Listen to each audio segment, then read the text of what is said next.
Кімдер банкроттық жариялай алмайды? Сот шешімімен алимент немесе келтірілген шығынды өтеуге міндеттелген азаматтар банкроттық рәсімін қолдана алмайды.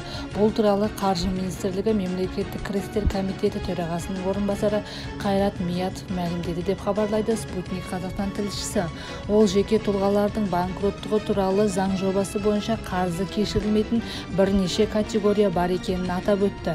Мұндай азаматтарға қатысты банкроттық процедурасының қолданбауға сот шешімі негіз болатынын атап өтті. Егер белгілі бір адамның пайдасына алимент өндіру туралы сот шешімі болса, онда бұл қарыз кешірілмейді.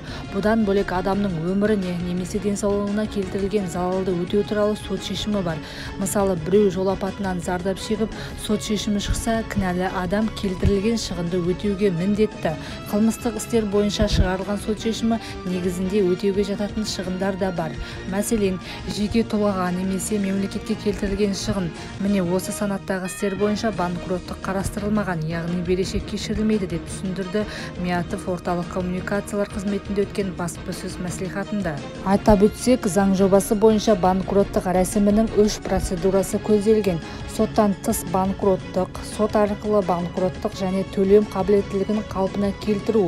Соттан тыс банкроттыққа өтелмеген қарызы 4,9 миллион теңгеден аспайтын, ал сот арқылы банкроттыққа берешегі 4,9 миллион теңгеден асып кететін азаматтар үміттене алады. Бүгінде Қазақстанда банктер мен микроқаржы ұйымдарынан несие алып, оны өтей алмай жүрген 1,4 миллион адам бар. Үшінші рәсім төлем қабілеттілігін қалпына келтіру. Бұл процедура тұрақты табыс болған жағдайда қарызды 5 жылға дейін сот тәртібімен бөліп төлеу жоспарын қарастырады. Сауықтыру жоспары қаржы менеджерімен бірлесіп әзірленіп, сотпен бекітіледі. Бұл процедураның артықшылығы азамат банкрот деген статус алмайды. Сондықтан банкрот үшін көзделген салдар оған қолданылмайды.